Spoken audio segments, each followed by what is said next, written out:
اعوذ باللہ من الشیطان اللعین الرجیم بسم اللہ الرحمن الرحیم رب اشرح لی صدری ویسر لی امری واحلل عقدۃ من لسانی یفقہوا قولی ان اللہ وملائکتہ یصلون علی النبی یا ایہا الذین آمنوا صلوا علیہ وسلموا تسلیما۔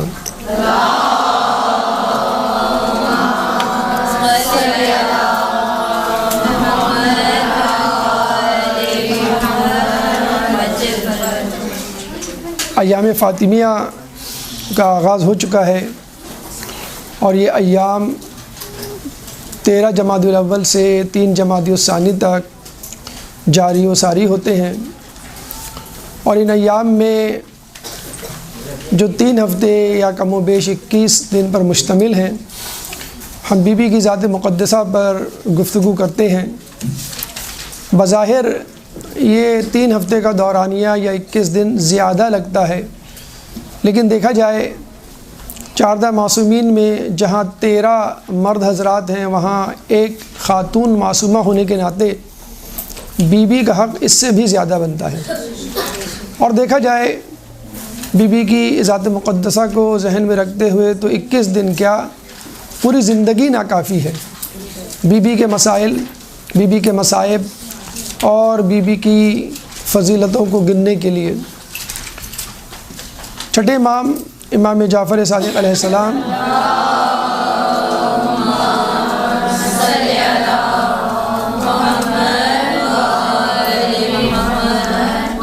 فرماتے ہیں کہ جس نے ہماری جدہ فاطمۃ الزہرا کو درک کر لیا، اس نے لیلۃ القدر کو درک کر لیا۔ بی بی کی فضیلت، بی بی کی سیرت تو بہت دور کی بات، اگر بی بی کے نام کا تعارف اور معرفت حاصل کر لی جائے تو بھی بڑا کمال ہوگا۔ چنانچہ اس نشست میں ہم بی بی سیدہ کے نام یعنی فاطمۃ الزہرا کی تعارف اور کی معرفت حاصل کرنے جا رہے ہیں۔ اس سے پہلے یہ بات ذہن میں رہے کہ لفظ فاطمہ یا اسم فاطمہ یا نام فاطمہ روایت کے مطابق اللہ تعالیٰ نے ایک فرشتے کو وحی کی کہ جو بی بی کی ولادت کے بعد اللہ نے کی اور یہ کہا کہ تم زبان محمد پر اسم فاطمہ کو جاری کر دو۔ اور آپ نے یہ نوٹ کیا ہوگا کہ جب کسی بچے کی یا بچی کی ولادت ہوتی ہے تو اس کے والدین اس کے نام کے بارے میں سوچ رہے ہوتے ہیں، پیدائش سے پہلے، پیدائش کے بعد، اور ایک نام ایک دم سے دل میں بیٹھ جاتا ہے کہ بس یہ نام زیادہ مناسب رہے گا۔ بس یوں سمجھ لیجئے کہ بی بی کی ولادت کے بعد، اور ویسے بھی رسول اللہ جرت ہی نہیں کر سکتے کہ خود سے کوئی نام تجویز کریں، وما ينطق عن الهوى ان هو الا وحی یوحى۔ چنانچہ اللہ نے فرشتے کو وحی کی اور فرشتے نے آپ کی زبان پر اسم فاطمہ جاری کر دیا اور وہی آپ کا نام قرار پایا۔ یہ نام اتنا اہم ہے اور اس نام میں اتنی تاثیر ہے، اتنی ہیبت ہے اور اتنا متوجہ کرنے والا نام ہے کہ جب بی بی دربار خلافت میں وقت کے حاکم کے پاس جاتی ہیں اور باغ فتق پر احتجاج کرتی ہیں۔ باغ فتق پہ احتجاج تو ایک بہانہ تھا، دیکھا جائے تو بی بی امت مسلمہ کی بے وفائی اور امت مسلمہ کی گمراہی پر گفتگو کرنے گئی تھی اور ان کو بھولا ہوا سبق یاد دلانے کی کوشش کی تھی۔ چنانچہ گفتگو کرنے سے پہلے وہ اپنی شناخت، وہ اپنا تعارف کرواتی ہیں کہ یہ نہ ہو کہ لوگ کہیں ہمیں نہیں معلوم کون عورت آئی تھی اور وہ کیا کہہ کر چلی گئی، اور اگر وہ کچھ کہہ کر بھی گئی تو ہماری نظر میں اس کی کوئی اہمیت نہیں کہ کیوں کہ وہ کوئی خاص عورت نہیں تھی۔ چنانچہ بی بی ابتدا ہی میں اپنا تعارف کرواتی ہیں اور اپنے تعارف کے لیے اسم فاطمہ تجویز کرتی ہیں۔ بی بی خطبے کے آغاز میں فرماتی ہیں ایھا الناس اعلموا فاطمہ و ابی محمد، ایھا الناس اعلموا انی فاطمہ، اے لوگوں آگاہ ہو جاؤ کہ میں بے شک فاطمہ ہوں۔ اور یہ وہ نام ہے جس کی جلالت، جس کے جمال اور جس کی گہرائی اور گہرائی کا اندازہ وہ خود رسول اللہ کی زبانی سن چکے ہیں۔ اور پھر اپنے والد کا تعارف کہ دیکھو میری نسبت جس خاندان سے ہے اس خاندان کا سربراہ تمہارا نبی ہے،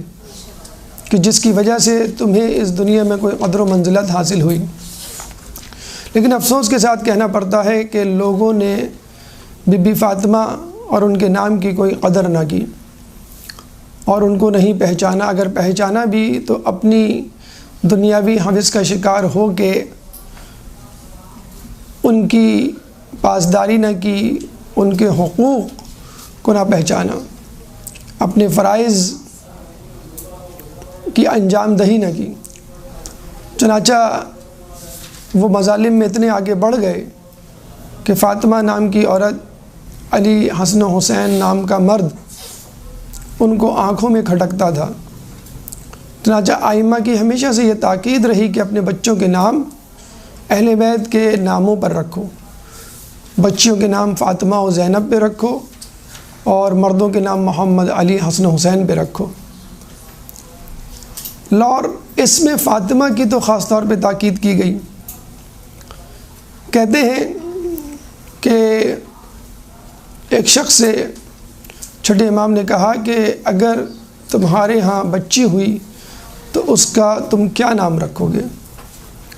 تو اس شخص نے کہا کہ میں اس کا نام فاطمہ رکھوں گا۔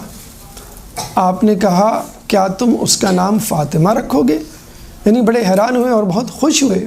حیرانگی اور خوشی کی ملی جلی کیفیت میں آپ نے اس سے پوچھا دوبارہ، کیا تم واقعی اس کا نام فاطمہ رکھو گے؟ تو اس نے کہا ہاں میں اس کا نام فاطمہ رکھوں گا۔ پھر امام نے برجستہ کہا کہ دیکھو اگر تم اس کا نام فاطمہ رکھنا تو اس کو گالیاں مت دینا، اس کو تماچا نہ مارنا اور اس کا احترام کرنا۔ اور ایک اور جگہ اس سے ملتی جلتی ہدایت اور نصیحت، امام کے پاس ایک صحابی آتا ہے اور وہ کہتا ہے کہ امام میرے ہاں بچی کی ولادت ہوئی ہے۔ آپ نے پوچھا تم نے اس کا نام کیا رکھا؟ تو اس نے کہا کہ میں نے اس کا نام فاطمہ رکھا ہے۔ اور امام اتنے خوش ہوئے کہ 3 مرتبہ کہا آہ آہ آہ، کہ تم نے کیا نام رکھا، یعنی خوشی کا اظہار کرتے ہوئے پھر وہی نصیحت کہ دیکھو اس کو مارنا نہیں، اس کو گالیاں مت دینا، اس پہ لعنت ملامت نہیں کرنا۔ کسی حد تک یہ بات سمجھ میں آتی ہے کہ اس دور میں عرب کے معاشرے میں جو جہالت پھیلی ہوئی تھی اسلام سے پہلے، اس کا سایہ تھوڑا بہت تو تھا کہ لڑکی کی پیدائش پہ لوگ منہ بناتے تھے، اور یہ منحوس سایہ اور یہ منحوس بدعت اور یہ مکروہ فعل، قبیح فعل آج تک ہماری زندگیوں میں، ہماری سوسائٹی میں موجود ہے کہ خواتین خصوصی طور پہ منہ بناتی ہیں جب دیکھتی ہیں کہ بہو کے ہاں بیٹی ہوئی ہے، اور اسی کی گرد ہمارے ڈرامے، ہمارے افسانے، ہمارے معاشرے کے مختلف کردار گھومتے ہوئے نظر آتے ہیں۔ دوسری اہم توجہ جو پیش کی جا سکتی ہے کہ امام نے ایسا کیوں کہا، تو امام نے غالباً پرورش کے حوالے سے، تربیت اولاد کے حوالے سے چند ہدایات دینی چاہیے کہ دیکھو بچوں کو مارنا نہیں چاہیے، برا بلا نہیں کہنا چاہیے،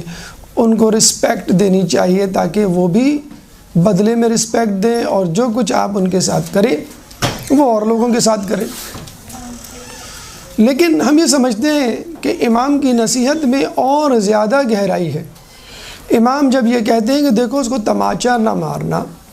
تو گویا امام یہ کہنا چاہ رہے ہیں کہ دیکھو ہماری جدہ کا نام بھی فاطمہ تھا اور ان کو تماشا مارا گیا، ان کو تازیانہ مارا گیا، دیکھو تم اس کو گالیاں مت دینا۔ گویا امام کہنا چاہ رہے تھے ہماری جدہ کا بھی نام فاطمہ تھا اور ان کو جھٹلایا گیا، جھوٹا کہا گیا کہ جب انہوں نے فتح کے حوالے سے اپنی گواہی کو پیش کیا اور بطور گواہ ان کو جھٹلایا گیا۔ وہ فاطمہ کے جو تنہا خاتون تھی مباہلہ میں، اور مباہلہ کے میدان میں عیسائیوں کو جھوٹا ثابت کیا، اس فاطمہ کو، اس سچی، اس صادق، اس صدیقہ کو لوگ جھوٹا ثابت کر رہے ہیں۔ اور پھر یہ کہ اس کا احترام کرنا، گویا آپ بتلانا چاہ رہے ہیں کہ ہماری جدہ کا نام فاطمہ تھا، اور ان کا احترام تو خود ان کے والد نے کیا جو رحمت للعالمین تھے، کہ جب فاطمہ آتی تو وہ اپنے جگہ سے کھڑے ہو جاتے۔ اسلام نے کسی کے احترام کے لیے کھڑے ہونے کو معیوب جانا ہے۔ اس زمانے میں بادشاہوں کے لیے، رؤوسان قریش یا رئیسوں کے لیے یا قبائلوں کے سردار کے لیے یا کسی امیر دولت مند کے لیے لوگ کھڑے ہو جایا کرتے تھے، تو اسلام نے اس کو برا جانا ہے۔ ہاں، یہ کھڑا ہونا تعظیم کے لیے فقط دو افراد کے لیے مخصوص کر دیا گیا، ایک تو والدین کے لیے اور ایک اساتذہ کے لیے۔ لیکن آپ یہ دیکھیں، یہاں پہ اولاد نہیں بلکہ والدین یا والد اپنی اولاد کے لیے کھڑا ہو رہا ہے۔ اور یہی وجہ ہے کہ بی بی سیدہ اپنے ایک لقب ام ابیہا کو صحیح ثابت کرتی ہوئی نظر آ رہی ہیں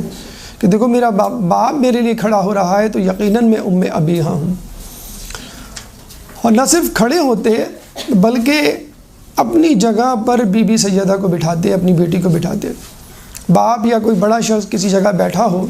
اور کوئی بچہ داخل ہو تو نہ تو وہ کھڑا ہوتا ہے، نہ وہ اپنی جگہ چھوڑتا ہے اس بچے کے لیے۔ یعنی جگہ چھوڑنا تو بہت دور کی بات، وہ تو کھڑا بھی نہیں ہوتا۔ یہاں رسول کھڑے بھی ہو رہے ہیں اور اپنی جگہ کو پیش کر رہے ہیں اپنی بیٹی کے لیے۔ خود بیٹھے ہوئے تھے ننگی زمین پر، خاک پر، لیکن جب بیٹی کو بٹھا رہے ہیں تو اپنی چادر اتار کے اس زمین پہ بچھا رہے ہیں اور پھر اپنی بیٹی کو بٹھا رہے ہیں۔ اس قدر احترام بی بی سیدہ کا۔ جب سفر پہ جا رہے ہیں تو سب سے آخر میں بی بی سیدہ سے ملتے ہیں۔ آدمی آخر میں سب سے پسندیدہ شخصیت سے ملتے ہوئے روانہ ہوتا ہے کہ تاکہ کم از کم دورانیہ ہو جدائی کا۔ اور جب آتے تو سب سے پہلے اپنی چہیتی بیٹی یا اپنی اکلوتی بیٹی اور اپنی محبوبہ بیٹی سے ملتے، یعنی کم سے کم دورانیہ ہو جدائی کا۔ اور جب بھی فاطمہ سے ملنے جاتے یا فاطمہ ان سے ملنے آتی، شادی کے بعد بھی، تو گلے لگاتے اور پیار کرتے۔ اس قدر کہ امہات میں سے کسی نے ایک دفعہ اعتراض کیا کہ فاطمہ اتنی بڑی ہو گئی ہے، شادی شدہ ہو گئی ہے، آپ اس طرح اس کو بچوں کی طرح گلے لگا کے پیار کرتے ہیں؟ تو آپ نے کہا کہ میں جب فاطمہ کو پیار کرتا ہوں تو مجھے جنت کے میووں کی خوشبو آتی ہے۔ اور بالکل صحیح ہے، کیونکہ فاطمہ کی تخلیق جنت کے سیب کو تناول کرنے کے بعد ہوئی، ان کی ولادت جو سبب بنا آپ کی ولادت کا۔ تو یہ وہ احترام تھا جو رسول اللہ نے روا رکھا فاطمہ کے لیے، جو رسول اللہ نے روا رکھا خاتون جنت کے لیے۔ اس کے بعد اگر کوئی شخص مثلاً اسلام کی تعلیمات اور چھٹے امام کی نصیحت پر عمل کرتے ہوئے اپنی بچی جس کا نام فاطمہ ہے، فقط نام کی وجہ سے اس کا احترام کرے کہ یہ نام بی بی سیدہ کا تھا اور اس نام کی وجہ سے میں اس کا احترام کر رہا ہوں، تو یقیناً اس نام کی برکت سے اس گھر میں بھی برکت ہوگی۔ اور کیا برکت ہوگی؟ چھٹے امام فرماتے ہیں کہ لا تدخل الفقر بیتا اسم محمد و فاطمۃ من النساء۔ لا تدخل الفقر بیتا، اس گھر میں فقر داخل نہیں ہو سکتا، فی ہے اسم محمد، جس میں کسی کا نام محمد ہو، و فاطمۃ من النساء، یا عورتوں میں سے کسی کا نام فاطمہ ہو۔ یہ دو نام ہوں گے اگر گھر میں کسی کے، تو انشاءاللہ اس گھر میں فقر و فاقہ نہیں ہوگا۔ اور کیوں ہو؟ کیونکہ ان دونوں شخصیات نے، محمد اور فاطمہ، ان دونوں شخصیات نے فقر و فاقہ کو دور کیا اور مسلمانوں کا پیٹ بھرا اور امت کو سیراب کیا۔ ہمیں واقعہ ملتا ہے کہ ایک دفعہ جب مکے میں قحط پڑا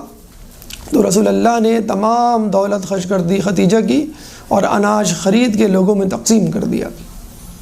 اور جب ایک شخص اناج کی تقسیم کے بعد رسول کے پاس آتا ہے اور کہتا ہے اے رسول اللہ، میں نے سنا ہے کہ آپ نے لوگوں میں اناج تقسیم کیا تو مجھے بھی دیجئے، تو آپ نے کہا کہ اب تو اناج تقسیم ہو چکا، اب میرے پاس کچھ نہیں۔ تو اس شخص نے کہا کہ میں تو کچھ لیے بغیر نہیں جاؤں گا۔ چنانچہ رسول اللہ نے اپنی قمیض اتار کے اس کو دے دی اور اناج کا تھیلا بطور قمیض زیب تن کر کے گھر تشریف لائے۔ اور بس جناب سیدہ نے اپنے بابا کی پیروی اور اطاعت کرتے ہوئے اسی طرح کی سخاوت کا مظاہرہ کیا اپنی شادی والے دن، کہ جب ایک فقیر نے صدا لگائی اور اپنی گھر کی عورت کے لیے لباس مانگا تو آپ نے بجائے اس کے کہ پرانا لباس دیتی، نیا عروسی جوڑا دے دیا شادی والے دن، اور پرانا لباس زیبتاً کیے رہیں۔ جب رسول آئے اور پوچھا کہ بھئی تمہارا عروسی جوڑا کہاں گیا، تو آپ نے فرمایا کہ وہ میں نے فقیر کو دے دیا۔ تو آپ نے کہا آج تمہاری شادی کا پہلا دن ہے، علی آتے تمہیں دیکھتے تو خوش ہوتے، تم پرانا جوڑا دے دیتی اور نیا جوڑا اپنے لیے رکھ لیتی۔ تو بی بی نے کہا کہ میں آپ کی برابری تو نہیں کر سکتی، ہاں آپ کی اتباع کر سکتی ہوں۔ میں نے اپنی ماں خدیجہ کی زبانی سنا کہ ایک دفعہ آپ نے اناج کی تقسیم کے بعد اپنی قمیص تک دے ڈالی تھی، اور پھر رسول اللہ نے اپنی بیٹی کے لیے دعا کی، اور اس دعا کو اللہ تعالیٰ نے تحریر کی صورت میں فرشتے کے ہاتھوں ایک صندوق میں بند کر کے بھیجا، اور وہ تحریر یہ تھی کہ اللہ نے فاطمہ، علی، حسن و حسین کے چاہنے والوں کے لیے جنت لکھ دی۔ تو یہ وہ برکت تھی جو جناب سیدہ کی وجہ سے، ان کی سخاوت کی وجہ سے ہمیں ملی، ان لوگوں کو ملی جو فاطمہ اور اہل بیت کے چاہنے والے ہیں۔ اور جب پیٹ بھرنے کی باری آتی ہے تو وہ گھر میں کچھ نہیں بچاتے،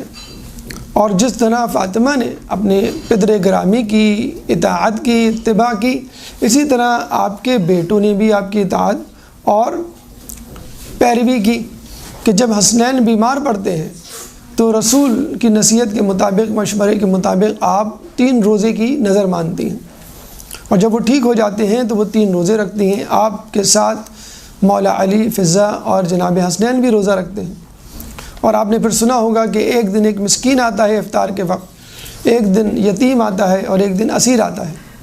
اور تینوں دن جناب سیدہ اپنی روٹی اس کو دے دیتی ہیں، واحد روٹی جو افطار کی۔ اور صرف آپ ہی نہیں دیتی،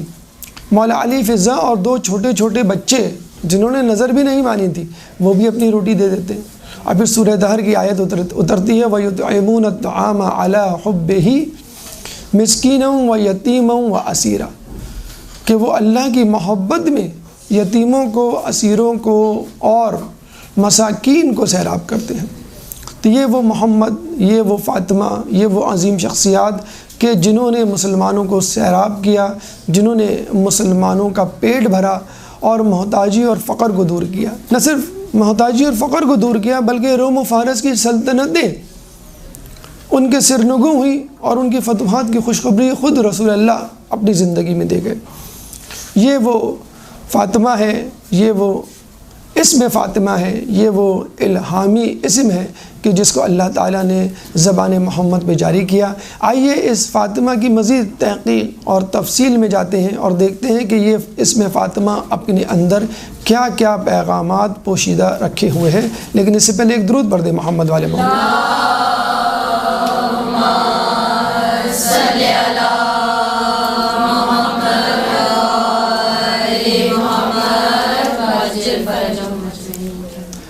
لفظ فاطمہ کا روٹ ورڈ یا حروف اصلی فاطمہ یعنی فاطمہ ہے، چھڑانا، دور رکھنا، اور عربوں میں یہ لفظ یعنی فاطمہ اس کے لیے بولا جاتا تھا، اس عورت کے لیے کہ جس نے اپنے بچے کا دودھ چھڑوا دیا ہو۔ لیکن جب اللہ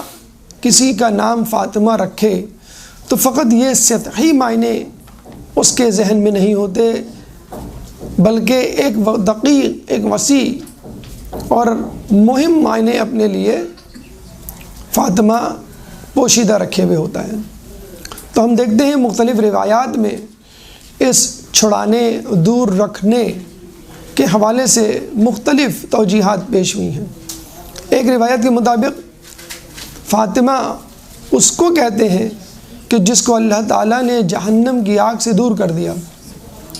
بلکہ اس کے چاہنے والوں کو بھی جہنم کی آگ سے دور کر دیا۔ کہتے ہیں کہ جب جناب سیدہ کو جنت میں جانے کا کہا جائے گا تو وہ رک جائیں گی، تو خدا ان سے پوچھے گا کہ آپ کے رکنے کا سبب کیا ہے، تو وہ کہیں گی یا رب احببت ان یعرف قدری فی مثل هذا یوم، کہ اے اللہ میں چاہتی ہوں کہ میری قدر و منزلت اس طرح ہو کہ جس طرح یہ دن واضح اور روشن، یعنی جس طرح یہ دن اور واضح اور روشن اور حقیقت ہماری طرح ہے، اس طرح میری قدر و منزلت بھی واضح کر۔ پھر اللہ تعالیٰ جناب سیدہ کو کہے گا کہ آپ جنت کے دروازے پہ کھڑی ہو جائیں اور اپنے چاہنے والوں کو چن چن کر جنت میں داخل کریں۔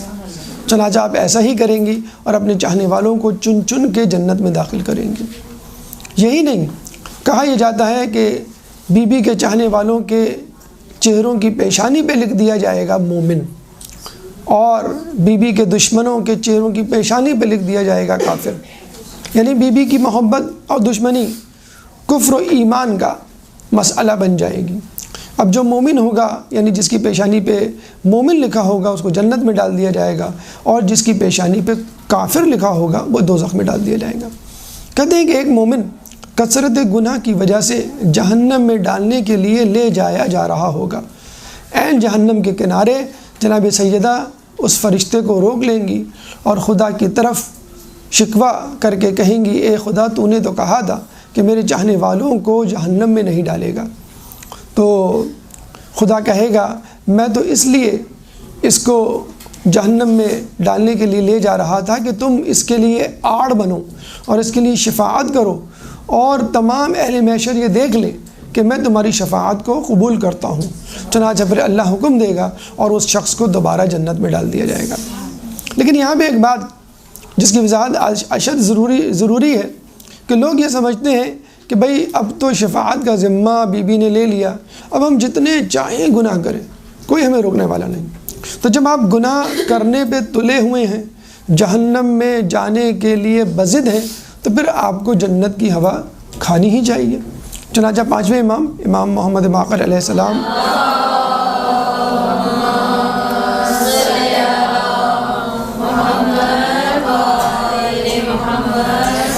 فرماتے ہیں کہ کچھ چاہنے والوں کو، ہمارے چاہنے والوں کو ہماری شفاعت اس وقت ملے گی جب وہ جہنم میں جل کر کوئلہ بن چکے ہوں گے۔ یہ بھی ہوگا جو جہنم میں جانے پہ تلے ہوئے ہیں، جنہوں نے نمازوں کو ترک کیا ہوا ہے، جنہوں نے روزوں کو ترک کیا ہوا ہے، جنہوں نے جھوٹ کو اپنا شعار بنایا ہوا ہے، غیبت ان کی گڈھی میں مل گئی ہے، ان کو تو پھر جہنم کی ہوا کھانی پڑے گی، جن کو توبہ کا بھی کوئی خیال نہیں۔ چنانچہ پھر کہیں جا کے ان کو شفاعت ہوگی۔ لیکن یہاں یہ بات واضح رہے کہ جو لوگ یہ کہتے ہیں کہ ہم جہنم میں نہیں جائیں گے، ہم تو اہل بیت کے ماننے والے ہیں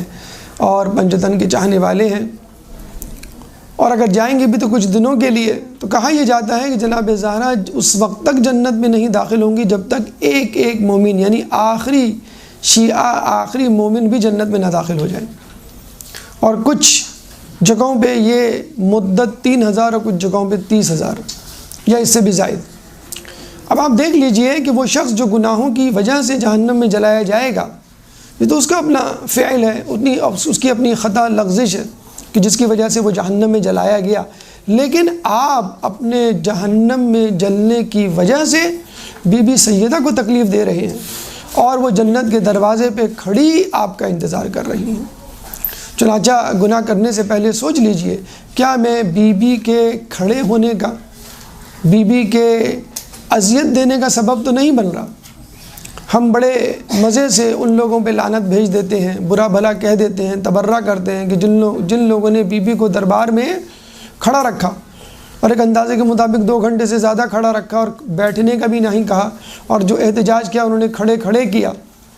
تو کیا 2 گھنٹے کھڑے رکھنے والا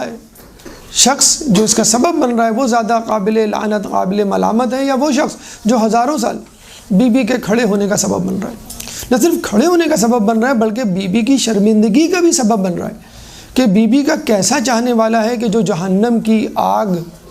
کی سزا پا رہا ہے۔ چنانچہ کوشش کیجئے کہ چھٹے امام کے مصداق کہ ہمارے لیے زینت بنو، ہمارے لیے باعث توہین نہ بنو۔ چنانچہ قیامت کے دن کوشش کیجئے بی بی کے لیے باعث عزت و افتخار بنے، باعث ذلت نہ بنے۔ ایک درود پڑھ دے محمد والے محمد۔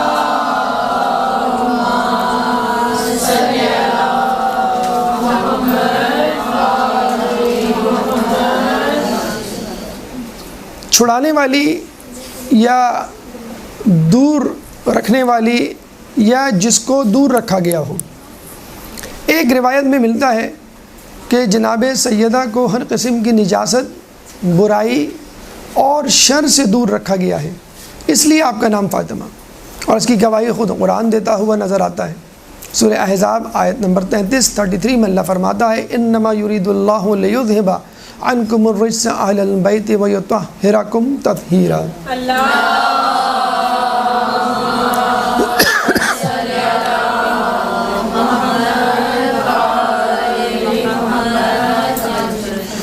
یعنی اے اہل بیت، اللہ نے تو یہ ارادہ کر لیا ہے کہ تم سے رجس کو، نجاست کو دور رکھے اور تم کو پاک و پاکیزہ کر دے، رکھے جس طرح پاک و پاکیزہ رکھنے کا حق ہے۔ یہاں یہ احتیاط مد نظر رہے کہ رجس کو، نجاست کو دور رکھے، نہ کہ دور کر دے۔ اگر ہم دور کر دے کا ترجمہ کریں تو اس کا مطلب یہ ہوا کہ بی بی نعوذ باللہ نجس تھی، گناہ آلود تھی، گناہ گار تھیں، اور پھر ان سے نجاست کو دور کیا گیا۔ جی نہیں، بی بی پیدائشی، ان کی تخلیق جب سے ہوئی اس وقت تک، ان کی شہادت تک، اور انشاءاللہ قیامت اور اس کے بعد تک ہمیشہ ہمیشہ کے لیے نجاست سے دور رہی ہیں، اور اللہ چاہتا ہے کہ اسی طرح دور رہیں۔ چنانچہ اہل بیت، ائمہ، 14 معصومین ہمیشہ سے شر، برائی اور نجاست سے دور رہیں، اور اللہ تعالیٰ نے ان کی حفاظت کا ذمہ لیا ہے۔ اس کے بعد ایک اور توجیہ جو فاطمہ کے نام سے کی جاتی ہے کہ وہ عورت کہ جس کو ہر قسم کی جہالت سے دور کر دیا گیا ہو۔ یقیناً سلونی کے منبر کی دعوے دار کی زوجہ کا علم خود کسی عورت سے کم نہیں ہوگا۔ سلونی قبل ان تفقدونی کا دعوے دار جب گھر میں بیٹھا اپنی زوجہ کو کچھ بتلانا چاہ رہا تھا اور آئندہ کے آنے والے حالات کے بارے میں لب کشائی کرنے والا تھا، تو بی بی نے کہا کہ اگر آپ کہیں تو میں آپ کو بتاؤں۔ وہ بڑے حیران ہوئے، مولا کہ میں ایک بات غیب کی، آئندہ آنے والے حالات کی بتانا چاہ رہا ہوں، اور اس سے پہلے میری زوجہ فاطمہ کہہ رہی ہے میں آپ کو بتلاؤں۔ تو علی نے کہا آپ بتلائیے، اور جب انہوں نے بتلانا شروع کیا تو علی کی حیرت کی انتہا نہ رہی، اور یہ بات جب آپ نے رسول اللہ کو بتائی تو رسول اللہ بھی مسکرائے، اور بعد میں پتہ چلا کہ جناب سیدہ کو یہ معلومات ایک فرشتے کے ذریعے ہوئی، اور روایت میں یہ بھی آتا ہے کہ جب رسول اللہ کی شہادت ہو گئی تو ایک فرشتہ آپ کی دلجوئی کے لیے، آپ کی تسلی کے لیے، آپ کی غمخواری کے لیے، اور آپ کا دکھ درد سمیٹنے کے لیے آپ کے پاس آتا اور آپ کو آئندہ ہونے والے حالات کی خبر دیتا۔ اور جب آپ نے یہ بات مولا کو بتائی تو مولا علی نے کہا کہ اب یہ فرشتہ آئے تو مجھے بتلا دینا۔ جب وہ فرشتہ آیا اور جناب سیدہ نے آپ کو بتلایا تو مولا علی جو ہے قلم و کرتاس لے کے بیٹھ گئے، وہ تمام باتیں لکھنے لگے، اور ان 75 یا 95 دنوں میں ایک ضخیم کتاب تیار ہو گئی جس کو ہم مصحف فاطمہ کہتے ہیں۔ مصحف فاطمہ کے بارے میں کہا جاتا ہے کہ قیامت تک کے حالات، ہر شخص کی زندگی اور ہر جگہ ہونے والے واقعے کا مفصل بیان اس کتاب میں موجود ہے۔ اور یہ کتاب یعنی مصحف فاطمہ کتاب جفر سے الگ ہے۔ کتاب جفر میں مسائل کے حل یعنی دیت کے مسائل، میراث کی اور دیگر مسائل ہیں، جبکہ مصحف فاطمہ میں آئندہ آنے والے حالات کا تذکرہ موجود ہے۔ اس کے بعد 5واں معنی یا 5ویں توجیہ جو فاطمہ کی جاتی ہے وہ اس طرح کہ خود مولا نے ایک دفعہ کسی سے کہا کہ تمہیں معلوم ہے کہ لفظ فاطمہ کے کیا معنی ہیں؟ تو اس نے مختلف معنی بتائے، تو مولا نے کہا کہ اس کے ایک معنی یہ بھی ہیں کہ فاطمہ کو میراث کے جھگڑوں سے دور رکھا گیا، اس لیے ان کا نام فاطمہ ہے، کیونکہ رسول اللہ نے مختلف قبائل کی عورتوں سے شادی کی تھی، چنانچہ اس کا امکان تھا کہ میراث کے حوالے سے مختلف قبائل میں رسول کی مختلف اولادوں کی وجہ سے نزاع یا جھگڑا کھڑا ہو جائے۔ چنانچہ رسول اللہ کو اللہ تعالیٰ نے فقط ایک اولاد دی یعنی فاطمہ الزہرا، چنانچہ میراث کے جھگڑوں کو اللہ نے ہمیشہ ہمیشہ کے لیے ختم کر دیا۔ یہ 5 توجیحات فاطمہ الزہرا کے حوالے سے، جناب فاطمہ اسم فاطمہ کے حوالے سے۔ اب آئیے ہم چلتے ہیں زہرا کے معنی و مفہوم کی طرف۔ ایک درود پڑھ دیں محمد والے محمد۔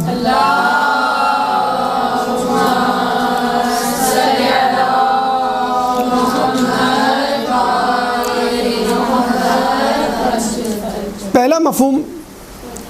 ایک روایت کے مطابق حضرت محمد مصطفیٰ صلی اللہ علیہ وآلہ وسلم درود پڑھ اللہم صلی علی محمد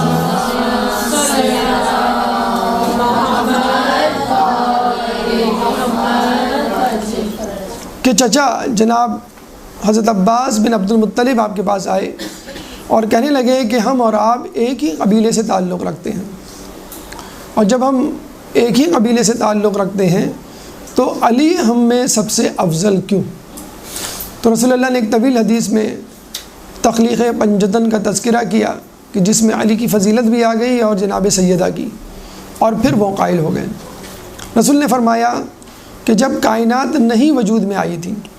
جب جنت بھی نہیں تھی، دوزخ بھی نہیں تھی، نہ زمین و آسمان تھے، تو اللہ تعالیٰ نے ایک کلمہ جاری کیا اور اس کلمے سے نور وجود میں آیا۔ پھر اللہ تعالیٰ نے دوسرا کلمہ جاری کیا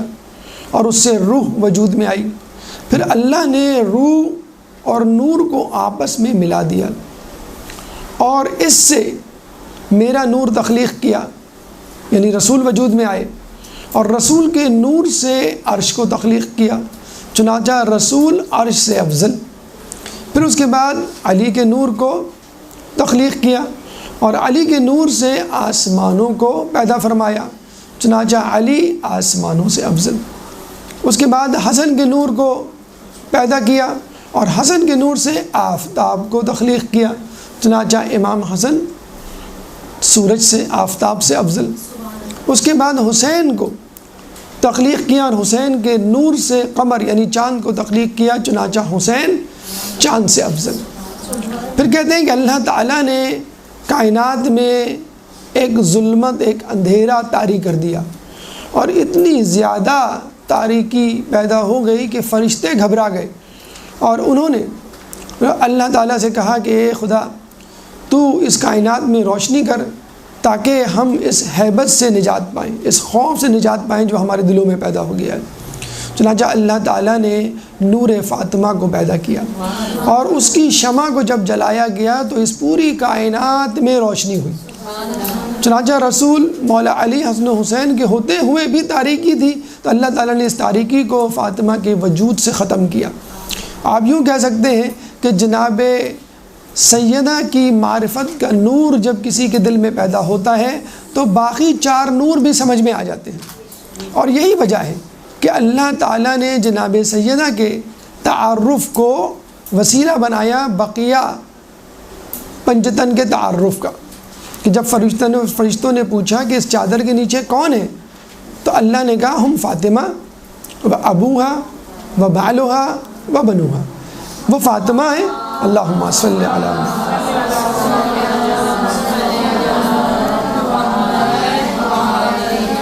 وہ فاطمہ ہیں، وہ ان کے والد ہیں، وہ ان کے شوہر ہیں، ان کے بیٹے۔ حالانکہ خدا یہ بھی کہہ سکتا تھا کہ وہ محمد ہیں، وہ ان کی بیٹی، وہ ان کے داماد اور وہ ان کے نواسے یا مولا علی، لیکن اللہ نے تعارف فاطمہ سے شروع کیا۔ چنانچہ فاطمہ پہلی سیڑھی ہے، فاطمہ پہلا قدم ہے، فاطمہ کنجی ہے تعارف کا بقیہ اہل بیت کے لیے اور بقیہ پنجتن کے لیے۔ اس کے بعد دوسری توجہ زہرا کی اس طرح دی جاتی ہے کہ جناب زہرا جب عبادت کے لیے کھڑی ہوتی تو ان کے مصلے سے ایک نور پیدا ہوتا۔ کہتے ہیں جب وہ صبح کی نماز پڑھتی تو سورج جیسا نور پیدا ہوتا جو پورے مدینے کو روشن کر دیتا۔ سارے مدینے والے بھاگتے ہوئے اس نور کے منبع، مرکز، محور یعنی رسول کے گھر کی طرف چل پڑتے، اور پھر رسول سے پوچھتے کہ یہ نور کیسا نور ہے؟ تو رسول فرماتے کہ میری بیٹی فاطمہ فجر کی نماز پڑھ رہی ہے۔ اس کے بعد ظہر کے وقت ایک زرد رنگ کا نور مثل قمر پیدا ہوتا جو پورے مدینے کو اپنی لپیٹ میں لے لیتا۔ چنانچہ مدینے والے اس نور کے مرکز و منبر و محور کی طرف بھاگتے، یعنی رسول کے حجرے کی طرف، اور رسول کے گھر آ کے رسول سے پوچھتے ہیں رسول یہ نور کیسا ہے؟ آپ فرماتے ہیں میری بیٹی ظہر کی نماز ادا کر رہی ہے۔ پھر اس کے بعد مغرب کے وقت ایک نور پیدا ہوتا جو پورے مدینے کو اپنی لپیٹ میں لے لیتا، اور یہ نور مثل کوكب دری ہوتا، ایک ستارے کی روشنی کے مانند۔ پھر تمام لوگ اس نور کے مرکز و محور و منبر کی طرف جاتے ہیں، منبع کی طرف، اور رسول سے پوچھتے کہ یہ نور کیسا ہے؟ تو رسول فرماتے میری بیٹی مغرب کی نماز ادا کر رہی ہے۔ تو یہ وہ نور تھے جو جناب فاطمہ الزہرا کی عبادت کی وجہ سے پیدا ہوتے ہیں اور پورے مدینے کو اپنی لپیٹ میں لے لیتے ہیں۔ چنانچہ مدینے والوں کو تو جناب سیدہ کا مشکور ہونا چاہیے کہ آپ کی وجہ سے ہمارا پورا شہر جو ہے روشن ہو گیا، لیکن افسوس کے ساتھ کہنا پڑتا ہے کہ انہی مدینے والوں نے رسول کی شہادت کے بعد گلے شکوے کیے اور مولا سے یہ کہا کہ آپ کی زوجہ کے گریے کی وجہ سے مدینے والے سو نہیں پاتے، چنانچہ آپ ان کو کہیں کہ یا تو وہ دن میں گریا کریں یا رات میں، اور پھر اس پہ بس نہیں کیا کہ وہ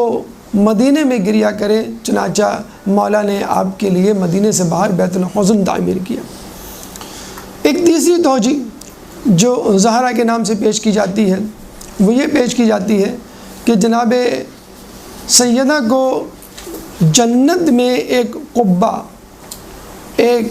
گنبد نما محل سفید موتیوں سے بنا ہوا دیا جائے گا، اور بہت ہی وسیع و عریض ہوگا اور اتنا بڑا ہوگا کہ اس کے 1,00,000 دروازے ہوں گے، 1000 فرشتے اس پر محافظ و پاسبان ہوں گے، اور وہ گھر مخصوص ہوگا جناب سیدہ کے لیے۔ اور ہم سمجھتے ہیں کہ جناب سیدہ اس 1,00,000 دروازے والے موتی جیسے محل کی حقدار ہیں کہ یہ وہ بی بی مظلومہ ہیں کہ جن کے گھر کے دروازے کو جلایا گیا، یہ وہ مظلومہ ہیں کہ جنہوں نے اپنے گھر کے دروازے پہ لٹکا ہوا نیا پردہ اور اپنے گلے میں گلو بند موتیوں والا فقط اس بات پر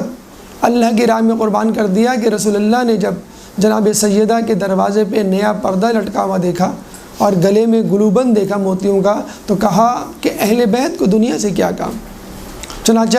جناب سیدہ سمجھ گئیں کہ رسول اللہ اتنی سی بھی دنیا ہمارے لیے پسند نہیں کرتے اور ہمارے لیے آخرت ہے،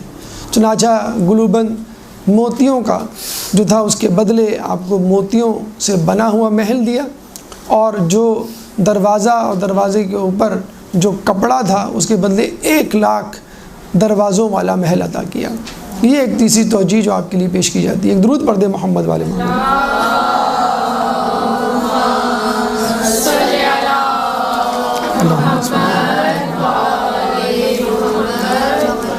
ایک اور توجہ جو زہرا کے لیے پیش کی جاتی ہے، اچھا زہرا ستاروں میں وہ واحد ستارہ ہے کہ جو سب سے زیادہ چمکتا ہے، اور یہ وہی زہرا نامی ستارہ ہے کہ جس کو دیکھ کے لوگ قبلے کا تعین کرتے ہیں، سمت کا تعین کرتے ہیں اور اپنے راستے کا تعین کرتے ہیں۔ کہا جاتا ہے کہ جب لوگ جنت میں چلے جائیں گے اور اس کی نعمتوں سے لطف اندوز ہوں گے تو یکایک ایک روشنی نمودار ہوگی کہ جیسے سورج طلوع ہو رہا ہو، چنانچہ لوگ بھاگے ہوئے جائیں گے فرشتوں سے اور خدا سے، کہیں گے اللہ تعالیٰ تو قرآن میں فرماتا ہے لا یرون فیہا شمسا ولا زمہریرا، کہ تم وہاں پر نہ تو سورج دیکھو گے اور نہ ہی سردی، یعنی نہ تو سورج کی گرمی پاؤ گے جنت میں نہ ہی سردی۔ جنت میں جو موسم ہوگا وہ فجر سے لے کر طلوع آفتاب کے درمیان جو موسم ہوتا ہے وہ والا، یعنی نہ سورج ہوتا ہے اور نہ اس میں سردی ہوتی ہے۔ تو اللہ تعالیٰ کہے گا کہ یہ روشنی سورج کی روشنی نہیں بلکہ جناب سیدہ اور مولا علی مزاحن کسی بات پہ مسکرائے ہیں اور ان کے دانتوں سے نکلنے والی روشنی نے پوری جنت کو منور کر دیا۔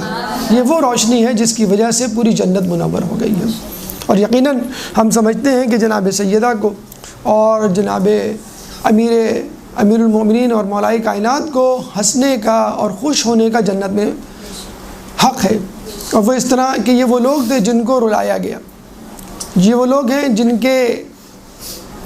بیٹوں کو، جن کی نسلوں کو رلایا گیا، جن کے اہل بیت پر ظلم و ستم کیا گیا۔ بی بی رسول کے بعد مصائب کا تذکرہ کرتے ہوئے کہتی ہیں کہ صبت علیہ مصائب لو انہا صبت علی الایام سرنا لیالیا، یعنی مجھ پر مصائب کی وہ بھرمار، وہ شدت، وہ افتاد آن پڑی